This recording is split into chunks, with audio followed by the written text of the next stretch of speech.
मैं डॉक्टर शैलेश सुनावत। हमारी इस खास पेशकश सेहतनामा में आपका हार्दिक स्वागत है। सेहतनामा रखता है आपकी सेहत का विशेष ख्याल और हर हफ्ते लेके आता है एक नए विषय पर नई चर्चा और एक विशेषज्ञ के साथ।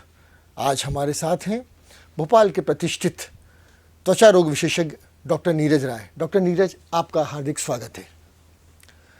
गर्मी का मौसम है, इस मौसम में त्वचा की बहुत सारी बीमारियां होती हैं, तो आज हम डॉक्टर नीरज राय से चर्चा करेंगे गर्मी में होने वाली बीमारियां, कुछ जटिल रोग और उनकी रोकथाम कैसे की जा सकती है। और युवाओं में खास तौर पे त्वचा के प्रति बहुत ही समर्पण रहता है। तो डॉक्टर नीरज राय, हम शुरू करते हैं गर्मी में होने वाले त्वचा के रोग, उनसे कैसे बचा जा सकता है और किस किस प्रकार के होते हैं।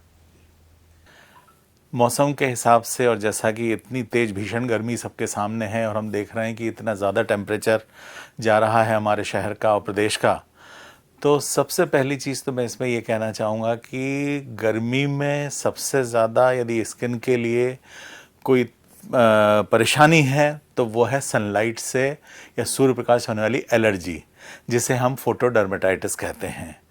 दूसरा सनबर्न। तीसरा चीज़ यदि हम बात करें तो इस मौसम में होने वाली दाद, फंगल इन्फेक्शन जिसे कहते हैं, जो कि पसीने से, त्वचा में बहुत ज़्यादा नमी रहने से या एक ही टाइट कपड़े पहनने से जो प्रॉब्लम होती हैं, ये बहुत कॉमन सी हैं। दूसरा मलेरिया, जिसे हम घमौरिया कहते हैं, ये भी बच्चों में बहुत कॉमन सी प्रॉब्लम है, पसीने के कारण और इस मौसम में होती है। तो इस तरह की 4-5 प्रॉब्लम्स हैं जिसका कि हमें ध्यान रखना चाहिए और इन सारी चीज़ों का इलाज है, ये कोई लाइलाज प्रॉब्लम नहीं है और छोटी मोटी सावधानियों से हम इन चीज़ों से बच सकते हैं और इनका हम उपचार कर सकते हैं। अब आपने कहा घमौनिया, माताएं बहुत विशेष तौर पे इससे परेशान रहती हैं। यह अधिकतर ज़्यादा पसीना आना, गंदगी त्वचा, उसके कारण होती है। तो और क्या कारण होते हैं और इनसे कैसे बचा जा सकता है? माँ अपने बच्चों को इसको कैसे बचा सकती हैं? देखिए, यदि हम जैसे बात करें, आपका प्रश्न बहुत सही है डॉक्टर लुनावत, कि जैसे घमौरियों की यदि हम बात करें तो इस टाइम पे हमें सनलाइट से या धूप से प्रोटेक्शन बहुत ज़्यादा ज़रूरी है। बच्चों को जब भी घर के बाहर भेजें तो कुछ भी अपना टेल्कम पाउडर वगैरह बच्चों को लगा के भेजें। कुछ कैलेमाइन लोशन वगैरह हैं, ये बच्चों की त्वचा पे लगा दें। कॉटन के अंडरगारमेंट्स ज़रूर पहनाएं। सिंथेटिक कपड़ों से थोड़ा सा बचें। दूसरी चीज़ यह है कि जैसे यदि हम बात करते हैं तो सनस्क्रीन वगैरह लगा के बच्चों को भेजें। बच्चों को वाइट या लाइट कलर के कैप वगैरह ज़रूर पहना के भेजें तो बच्चे ज़्यादा से ज़्यादा धूप से बच सकें। ये बात हम करते हैं घमौरियों की। यदि इस तरह से घमौरियों में जनरली जैसे जो ईचिंग होती है, बच्चों को बॉडी पे जलन बहुत पड़ती है, बच्चे बहुत परेशान हो जाते हैं, तो ऐसे कूल पाउडर वगैरह जो हैं, मिंथॉल वगैरह वाले, ये सब चीज़ें अपन यदि यूज़ करते हैं, कैलेमाइन लोशन के बारे में मैं फिर कहूँगा, तो इससे बच्चों को बहुत स्किन सूदिंग रहती है। अब आपने कहा गर्मियों में पसीना बहुत आता है। पसीना उन स्थानों पे जैसे हम जांघें माने या फिर एक्जिला या हमारी बाहों के बीच में, यहाँ पर पसीना ज़्यादा एकत्रित होता है और इसके कारण से फंगल इन्फेक्शन होने के बहुत सारे चांसेस रहते हैं अगर वो स्किन ड्राई नहीं हो पाती। तो इससे कैसे बचा जा सकता है? देखिए, जहाँ तक जैसा कि डॉक्टर साहब आपने कहा कि स्किन फोल्ड्स की यदि अपन बात करें तो डेफिनेटली, और ख़ासकर बहुत ज़्यादा हेल्दी लोगों में या वो पेशेंट या वो लोग जिनको कि डायबिटीज़ है या और भी कोई भी इस तरह की बीमारियां हैं जहाँ पे कि त्वचा में बहुत ज़्यादा पसीना आना, बहुत फैटी होना, बहुत ज़्यादा अपना ओबेसिटी होना, इस कंडीशन में स्किन फोल्ड्स में बहुत ज़्यादा पसीना आने के कारण वहाँ पे दाद या फंगल इन्फेक्शन होता है, जिसे हम टीनिया इन्फेक्शन कहते हैं। तो इसके लिए भी एक चीज़ ये है कि सबसे चीज़ जो मैं बार बार कहना चाहूँगा, ढीले कपड़े पहनना, कॉटन के कपड़े पहने। बहुत सारे लोग जो वर्किंग रहते हैं वो पूरे टाइम लेदर की चेयर पे बैठे रहते हैं या लकड़ी वगैरह की चेयर पे, तो ऐसी जगह पे कुछ कॉटन की सीट्स वगैरह रखें और कॉटन की गद्दियाँ वगैरह रखें जिससे कि पसीना वो एब्जॉर्ब करें। या कॉटन के कपड़े पहनने से भी पसीना एब्जॉर्ब होता है। लूज़ अंडरगारमेंट्स पहने तो दाद वगैरह से बचा जा सकता है। और यदि दाद हो ही गई है तो ये कोई लाइलाज नहीं है, इसका पूर्णतः इलाज है और तुरंत अपने स्किन स्पेशलिस्ट को दिखाएं और इसका इलाज लें। स्वच्छता एक महत्वपूर्ण अंग हो गया इसका मतलब इलाज में, और प्रतिदिन नहाना चाहिए जिससे कि हम शरीर को स्वस्थ रख सकें और बीमारी आगे ना बढ़े। यही आप मेरे ख्याल से अपने दर्शकों को ये एक मैसेज देना चाहते हैं। अब इसमें आता है पानी के सेवन की मात्रा। हम कितना पानी उपयोग करना चाहिए जिससे कि इन बीमारियों से और डिहाइड्रेशन से हम बच सकें? ये बहुत अच्छा प्रश्न है डॉक्टर साहब आपका, कि जैसे हम बात करते हैं कि पानी कितना पीना चाहिए, तो आज के ज़माने में हर किसी एक आम इंसान में इतनी अवेयरनेस आ गई है कि हर कोई ये जानता है कि हम पानी जूस वगैरह का इंटेक यदि अच्छे से लेते रहेंगे तो लू या डिहाइड्रेशन या हम इस तरह की प्रॉब्लम से बच सकेंगे। तो मिनिमम 4 से 5 लीटर वाटर इंटेक इस टाइम पे अपना होना चाहिए। पूरे टाइम पानी नहीं पीते बनता है तो जूस, लस्सी वगैरह ये सारी चीज़ों का ज़रूर इस टाइम पे उपयोग करना चाहिए। खासकर हमारे देशी जो शरबत हैं कि जो हम गन्ने का जूस पीना या लस्सी वगैरह या मट्ठे छाछ का उपयोग ज़्यादा से ज़्यादा करें, जो सेहत के लिए भी और हमारी बॉडी को गर्मी सहने की क्षमता के लिए भी बहुत उपयोगी और बहुत ही उचित है। तो और दूसरी चीज़, जैसा कि डॉक्टर साहब आपने कहा साफ़ सफाई के बारे में, तो मैं ये ज़रूर कहना चाहूँगा कि एक बार ठंड के दिनों में ये होता है कि बच्चे ने नहीं नहाया तो कोई बात नहीं, लेकिन गर्मियों के दिनों में हम कोशिश करें कि बच्चे हों या चाहे बुज़ुर्ग हों, इनको डेली नहाना चाहिए, बहुत अच्छी क्वालिटी का साबुन का उपयोग करके। और ख़ासकर ये ध्यान रखें कि मोटे कपड़े जैसे जीन्स है या कॉटन के हैवी ट्राउज़र्स वगैरह है, ये चीज़ों से बचें और लूज़ कॉटन के कपड़े पहने, जिससे हम इस तरह की प्रॉब्लम से बच सकते हैं। युवाओं में एक बहुत ही बड़ी समस्या रहती है और विशेष तौर पे युवा महिलाओं में पिंपल्स। तो वो कैसे उत्पन्न होते हैं, कैसे कंट्रोल किया जा सकता है उनको, और क्या क्या ध्यान रखना चाहिए? पिंपल, एक्ने, मुहासे, ये एक ही चीज़ है। ये टॉपिक बहुत बड़ा है, लेकिन चूंकि यहाँ पे मैं अपने दर्शकों को संक्षिप्त में ये ज़रूर बताना चाहूँगा कि युवा अवस्था में मुहासों का आना बहुत कॉमन सी प्रॉब्लम है।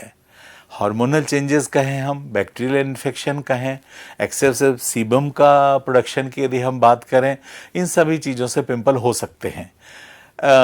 इन सब चीज़ों से बचने के लिए या आज यदि हम बात करें कि पिंपल ना हो, तो उसके लिए बहुत अच्छी क्वालिटी के न्यूट्रल पीएच बैलेंस वाले हम फेस वॉश यूज़ करें। थोड़े पिंपल यदि हैं तो सैलिसिलिक एसिड वाले फेस वॉश आते हैं आजकल बहुत अच्छी क्वालिटी के, तो फेस वॉश हम अच्छे से करें। हम बहुत ज़्यादा मॉइस्चराइजिंग क्रीम वगैरह का यूज़ ना करें कि पिंपल हो रहे हैं और ज़्यादा हमने कोल्ड क्रीम लगा लिया या बहुत हैवी क्रीम, तो ऐसी चीज़ों से बचें। बहुत लाइट से सनस्क्रीन लोशन लगाएं। आजकल मार्केट में सनस्क्रीन मेडिकेटेड जो हैं बहुत अच्छे आ गए हैं, जो कि हम पिंपल वाले पेशेंट में भी लगा सकते हैं, जो बहुत कम ऑयली होते हैं। तो इस तरह के प्रिकॉशन से बचा जा सकता है। बहुत ज़्यादा पानी पिएं, बॉडी को प्रॉपर हम डिटॉक्स करते रहें, तो इससे हमारी त्वचा बहुत खिली हुई रहती है, दमकती हुई त्वचा रहती है और हेल्दी स्किन रहती है, और हम मुहासों से बच सकते हैं।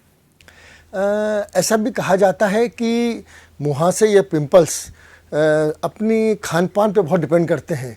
फास्ट फूड, ऑयली फूड, नींद कम होना, एक्सरसाइज ना करना, इनका भी कोई रोल है इसमें?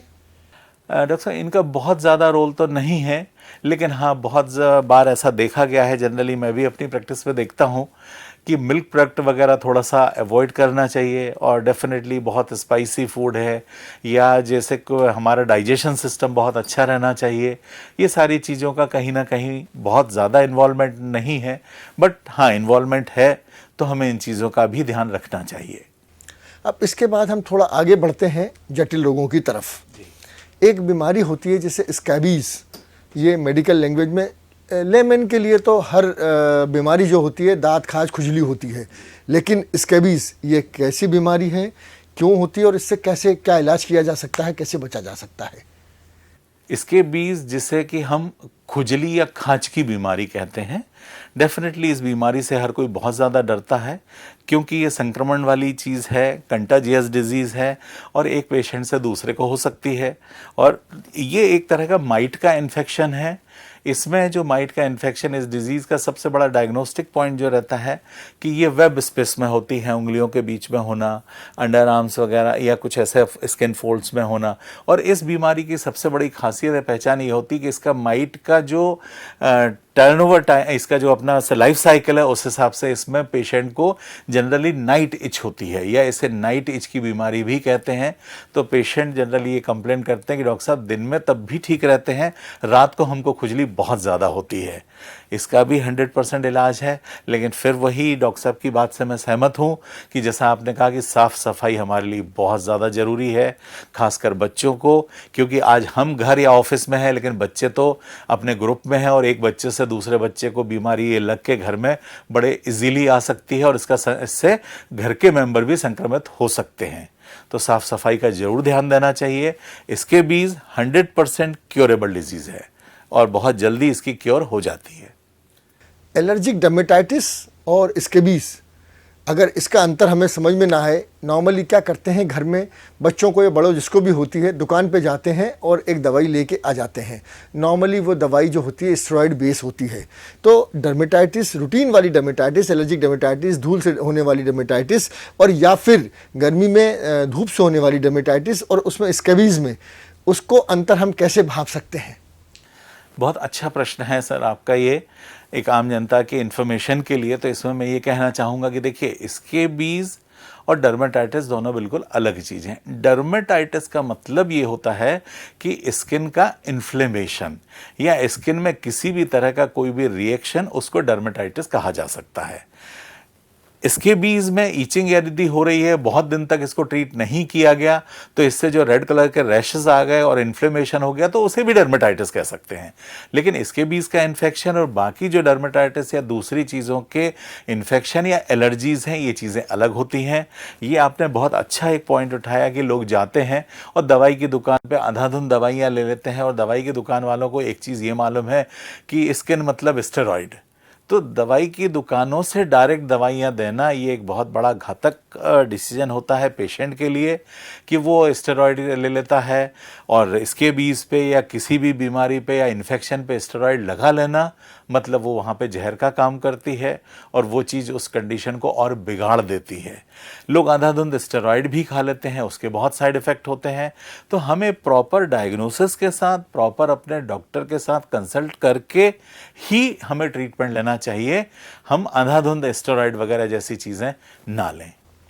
इस तरह की खाद खुजली होती है हमको, तो विशेषज्ञ के पास अतिशीघ्र पहुंचना चाहिए, क्योंकि जैसा आपने कहा, यह बीमारी लाइलाज नहीं है। अगर समय पे आए, जल्दी से कंट्रोल करें, तो यह बीमारी जड़ से ख़त्म हो जाती हैं। अब हम आगे बढ़ते हैं। एक बीमारी जो कि बहुत ही फैलने वाली, और एक पुराने ज़माने में जिसका एक सामाजिक मिथ था, समाज से बहिष्कार कर दिया जाता था, लेप्रोसी। कुछ केसेस अभी भी देखने को मिलते हैं। तो यह विशेष तौर पे त्वचा का ही रोग है। इसको कैसे डायग्नोज करते हैं और इसकी कैसे रोकथाम की जा सकती है? लेप्रोसी वाकई एक घातक बीमारी है। यदि मैं कहूँ तो इसको हम ट्यूबरक्लोसिस या टीबी की कैटेगरी में रख सकते हैं। और लेप्रोसी या कुष्ठ रोग जिसे हम कहते हैं, लेप्रोसी भी लाइलाज बीमारी नहीं है, इसका भी इलाज है। लेप्रोसी की जो 4 स्टेजेस होती हैं, अवस्थाएं होती हैं, तो उस कंडीशन में हम लेप्रोसी को स्टेज वाइज डिफाइन कर सकते हैं। लेप्रोसी के मरीज को किसी भी जगह पे बॉडी में कोई चकत्ते, जहाँ पे सुन्नपन होना, उंगलियों पे कुछ ऐसे घाव हो जाना जहाँ पे पता ना चलना, या नेज़ल ब्रिज की हम बात करें, या बॉडी में कोई ऐसी बहुत ज़्यादा स्वेलिंग या लाल फूले हुए निशान, एलिवेटेड लीजन यदि हैं, ये सब इस तरह की प्रॉब्लम, साथ में फीवर, मैलेज वगैरह, ये कुछ रोगों के लक्षण होते हैं। इसमें अपने स्किन स्पेशलिस्ट या अपने फिजिशियन से अपने को तुरंत संपर्क करके परामर्श लेना चाहिए। और इसका इलाज है, इसमें जो टेस्ट होते हैं, यदि हम उसमें स्किन स्मीयर की बात करें, हम उसमें बायोप्सी की बात करें, और इसमें जो हमें ग्रेनुलोमा इंडेक्स वगैरह मिलता है, इस सब के आधार पे इसका डायग्नोसिस बन के इसका ट्रीटमेंट किया जा सकता है। मोनोथेरेपी भी होती है, मल्टी ड्रग थेरेपी भी होती है। और सबसे बड़ी चीज़ ये है कि मैं इस चीज़ के लिए हमारी सरकार को वाकई धन्यवाद दूंगा कि आजकल सरकारी अस्पताल में प्रूव्ड केसेस जो हैं ये रजिस्टर हो जाते हैं, और जहां इसका निःशुल्क इलाज किया जाता है। तो कुष्ठ रोग अब लाइलाज नहीं रहा है।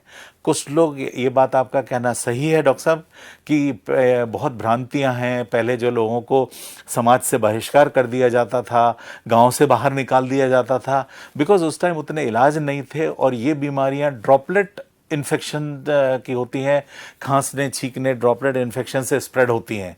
तो ऐसी बीमारी का अब इलाज संभव है और अब ये लाइलाज नहीं है। हाँ, एक चीज़ ज़रूर है कि यदि कंडीशन बहुत ज़्यादा है तो पेशेंट को आइसोलेट कर देना चाहिए या पेशेंट को हॉस्पिटलाइज करके पर्टिकुलर टाइम के लिए अलग करके, जब उसका सब टेस्ट नॉर्मल आ जाते हैं, फिर वो पेशेंट अपने फैमिली मेम्बर के साथ रह सकता है।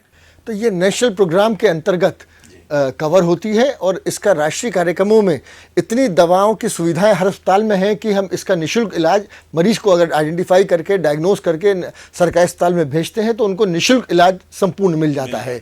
और इसलिए इस चीज़ को बहुत अच्छे से कंट्रोल कर लिया गया है और कभी कभी इक्के दुक्के केस ही देखने को मिलते हैं।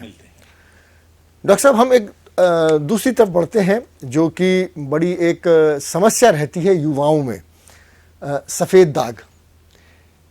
ये कैसे उत्पन्न होता है और कैसे इससे बचा जा सकता है? अच्छा प्रश्न है डॉक्टर साहब आपका ये कि सफ़ेद दाग के मामले में भी कुष्ठ रोग की तरह ही भ्रांतियां हैं और ये भ्रांतियां पूरी तरह से निपटी नहीं हैं। इतनी अच्छी एजुकेशन होने के बाद भी, अवेयरनेस प्रोग्राम के बाद और इतने डर्मेटोलॉजिस्ट की उपस्थिति में और सबके पढ़ाने के बावजूद भी लोगों में आज भी सफ़ेद दाग को लेकर भ्रांतियां हैं। यदि हम सफ़ेद दाग की बात करें, सफ़ेद दाग यानी विटिलिगो एक ऑटो इम्यून डिजीज़ है जिसमें मेलेनिन की एब्सेंस में प्योर मिल्की वाइट पैच हो जाना बॉडी के अंदर, ऑटो इम्यून डिजीज के कारण ये कंडीशन कहलाती है विटिलिगो सफ़ेद दाग। इसमें भी अलग अलग वैरायटी होती है।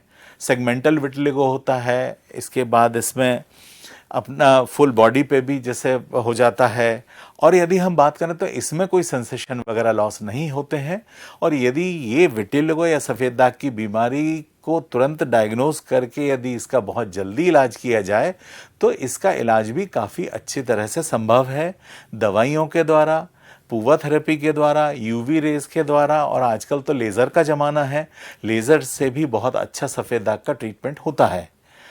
यदि हम बात करें सफ़ेद दाग की तो सफ़ेद दाग में भी बहुत सारी भ्रांतियां होती हैं कि जैसे यदि हम बात करें, कई बार बहुत ऐसा होता है कि केमिकल विटिलिगो की यदि मैं बात करूं तो बहुत सारे पेशेंट ऐसे होते हैं, खासकर महिलाएं, जिनको फोरहेड पे सिंदूर के कारण सफ़ेद दाग बन जाता है, जिसे हम केमिकल विटिलिगो कहते हैं। ये ट्रीटेबल है, इसका इलाज है। बहुत बार ऐसा होता है कि कहीं चोट लग गई तो वहाँ का स्किन का कलर बिल्कुल चला गया, वहाँ एक सफ़ेद दाग बन गया। बहुत बार ऐसा होता है कि पेशेंट जल गया, वहाँ पे कुछ सफ़ेद दाग होते हैं। तो बहुत सारी चीज़ें हैं, स्किन ग्राफ्टिंग है, पंच ग्राफ्टिंग वगैरह है, बहुत सारी प्रोसीजर सर्जिकल आजकल ऐसी हैं कि जिससे इन सब चीज़ों का इलाज भी संभव है और ये चीज़ें अब लाइलाज नहीं रही हैं। मेलेनिन हमारे शरीर पे क्या काम करता है? जैसे आपने बताया कि मेलेनिन की कमी से, मेलानिन सेल का एक वो हिस्सा होता है जहाँ पे कि हमारा स्किन का नॉर्मल कलर होता है, कि मेलानिन जो है वो एक मेलानोसाइट या सेल से फॉर्मेशन होता है, जिसे हम काले दाने यदि हम कह दें, या वो सेल जो हमारी स्किन का नेचुरल कलर मेंटेन करती है। तो मेलानिन का नॉर्मल स्थिति में होना मीन्स स्किन का नॉर्मल कलर है। मेलानिन का एब्सेंस होना या मेलानिन का फॉर्मेशन ना होना, वहाँ सफ़ेद दाग का प्रोडक्शन विटिलिगो कहलाता है। डॉक्टर साहब, एक और युवा महिलाओं में विशेष समस्या रहती है और डर्मेटोलॉजिस्ट या त्वचा रोग विशेषज्ञों की आज उसमें बहुत अच्छा स्पेशलाइजेशन हो गया है, अनवांटेड हेयर्स, जो कि हार्मोन इम्बैलेंस से, पॉलीसिस्टिक ओवेरियन डिजीज से या अलग अलग बीमारियों के कारण से होते हैं, अनचाहे बाल। तो उसका क्या इलाज होता है? किस कैटेगरी में किस तरीके से आप लोग इलाज करते हैं? अनचाहे बालों की समस्या वाकई आजकल बहुत कॉमन हो गई है। अनचाहे बालों के बारे में यदि हम बात करें तो इसमें सबसे बड़ा फैक्टर होता है हेरिडिटी, कि यदि किसी एक यंग गर्ल को है, बालों पे, चेहरे पे अनचाहे बाल हैं, या बॉडी पे या चेस्ट पे ही अनचाहे बाल हैं, तो डेफिनेटली इसमें बहुत बार हमको ये डायग्नोसिस करते टाइम या हिस्ट्री लेते टाइम पता चलता है कि उनकी मदर को भी हैं, उसकी नानी जी को भी हैं। तो ये चीज़ें हेरेडिटरी या अनुवांशिक भी होती हैं। दूसरी चीज़ जैसे पॉलीसिस्टिक ओवरीज डिजीज, पीसीओडी वगैरह जो रहती हैं, इसमें भी हिर्सुटिज्म हो जाना, हार्मोनल चेंजेस हो जाना, बहुत सारे स्ट्रेस टेंशन के कारण हो जाना, बहुत सारी इनफर्टिलिटी की पेशेंट रहती हैं, बहुत सारा हार्मोनल ट्रीटमेंट चलने पे भी कई बार हमको इस तरह के अनचाहे बाल देखने को मिलते हैं। हम इसमें जो हम लोगों का प्रोटोकॉल रहता है या जिसका जो एक आइडियल ट्रीटमेंट है कि हमें इसको किस तरह ट्रीट करना चाहिए, तो मेरा ये मानना है कि सबसे पहले हम उस पेशेंट का हार्मोन असेसमेंट करें। हम हार्मोन टेस्ट वगैरह जैसे यदि हो जाते हैं, हार्मोनल टेस्ट के बाद में हम हार्मोन स्पेशलिस्ट, सुपर स्पेशलिटी का ज़माना है, हम उनसे पेशेंट कंसल्ट करें, हार्मोन का ट्रीटमेंट साथ में लें और साथ साथ हम उसका लेज़र ट्रीटमेंट करें। लेज़र ट्रीटमेंट से अनचाहे वालों का इलाज 100% नहीं तो हम कम से कम ये कह सकते हैं कि 90% तक इसका इलाज संभव है और इसके बहुत अच्छे रिजल्ट्स हैं। लेटेस्ट टेक्नोलॉजी में क्या क्या चीज़ें उपलब्ध हैं त्वचा रोगों के लिए? त्वचा रोगों के लिए तो आजकल इतना ज़्यादा ये ब्रांच एडवांस हो गई है कि मुझे बड़ा फ़क्र महसूस होता है, बड़ा गौरवान्वित महसूस करता हूँ कि ईश्वर की कृपा से मैं आज स्किन स्पेशलिस्ट हूँ। 15-20 साल पहले तक ये कंडीशन थी कि स्किन स्पेशलिस्ट मतलब दाँत खाज खुजली का डॉक्टर या मुहासों का डॉक्टर माना जाता था। लेकिन आजकल स्किन के लिए बहुत सारी एडवांस चीज़ें आ गई हैं, इतनी ढेर सारी वैरायटी के लेज़र हैं, आजकल बोटॉक्स का ज़माना है, आजकल लेज़र ट्रीटमेंट से स्कार ट्रीटमेंट का ज़माना है कि किसी पेशेंट को यदि चेहरे पे मुहासे वगैरह के कारण पुराने इतने स्कार हैं, गड्ढे हैं, इसका ट्रीटमेंट लेज़र से संभव है। सफ़ेद दाग के लिए लेज़र आ गया है। यदि हम बात करें तो स्किन रीसरफेसिंग या एब्लेटिव लेज़र हैं जो बहुत, जैसे मस्से वगैरह का इलाज है, आज ईयर लोब रिपेयर होता है, नेल सर्जरीज़ हैं, हेयर ट्रांसप्लांट का ज़माना आ गया है। तो स्किन में और स्किन स्पेशलिस्ट के लिए और एक आम जनता के लिए आजकल ये ब्रांच इतनी ज़्यादा एडवांस है कि मैं ये कहूँगा कि यंग जनरेशन के लिए तो अब किसी तरह की चिंता करने की बात नहीं है।